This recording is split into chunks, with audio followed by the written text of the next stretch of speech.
Mr. Bloom, given your presentation and some of the almost unfathomable figures of billions of dollars that can be made and average incomes increased by recognizing the gap in learning recognition, how important do you see the prior learning assessment process being, and with reference to some of the associations' work with their new manual, quality assurance? I mean, this seems to be an integral part of the process of correcting some definite wrongs.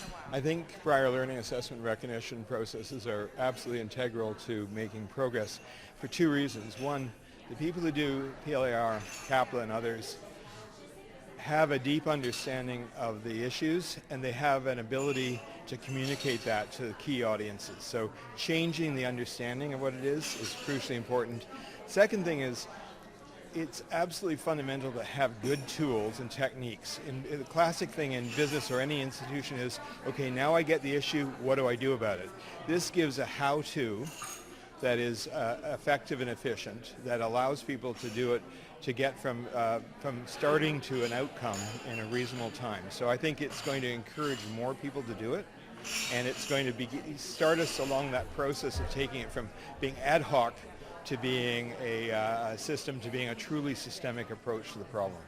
So just to conclude, sort of laying this out in dollars and cents, which a lot of people understand, do you think this is going to waken some people up, some institutions, some businesses, and Canadians in general, to the fact that prior learning assessment is really integral and it is an issue that needs to be dealt with immediately? I think the fact that the billions are at stake, and the fact that we know why the problem exists, if it's communicated to decision makers and the public, you're going to get more public demand for action, and decision makers are going to want to take action because it makes economic sense. It's good for the individuals, it's good for voters, it's good for business, and it's good for the country. And I assume, given all this, you're going to be continuing your work with the CAPLA? I've been working with CAPLA for 14 years. I admire what they do.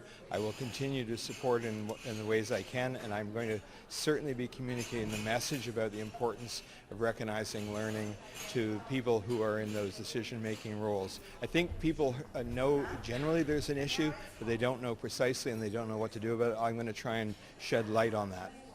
Thank you very much for taking time. Thank you. I appreciate it.